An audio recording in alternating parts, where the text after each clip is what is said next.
Hello bachcho, let's read the question first. And question says that the speed of light in medium m1 and m2 is 1.5 into 10 power 8 meter per second and 2 into 10 power 8 meter per second respectively. A ray of light enters from medium m1 to m2 at an angle I.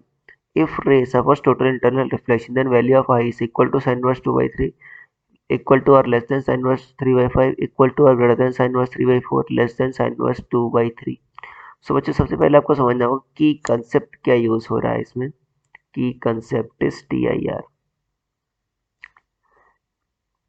TIR मतलब क्या होता है? Total internal reflection. Total internal reflection ये. अब देखो TIR में होता क्या है बच्चों कि अगर दो कंडीशन होती है इसमें कि पहली बात तो लाइट जो है, लाइट रे आपकी कहाँ से कहाँ जानी चाहिए? डेंसर से रेयर मीडियम में जानी चाहिए. मतलब ये वाला मीडियम डेंसर इंसिडेंस वाला, और रिफ्रैक्टेड रे जिसमें है वो रेयरर होना चाहिए. और आपको ये पता होना चाहिए कि जो एंगल ऑफ इंसिडेंस है बच्चों वो क्रिटिकल एंगल से बड़ा होना चाहिए. I should be greater than theta C. मान लो इस मीडियम का रिफ्रैक्टिव इंडेक्स n1 है, इसका रिफ्रैक्टिव इंडेक्स n2 है.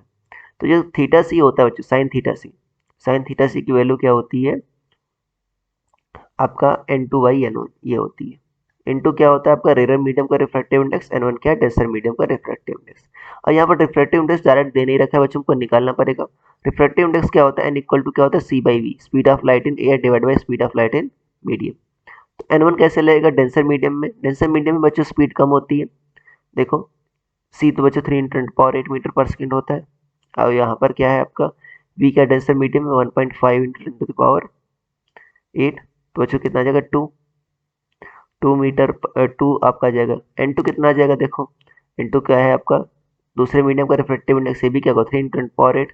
दूसरे मीडियम में बच्चों स्पीड ऑफ लाइट क्या है? 2 × 10⁸8. तो ये 1.5 आ जाएगा. तो साइन थीटा सी कितना आ जाएगा? साइन थीटा सी आ जाएगा आपका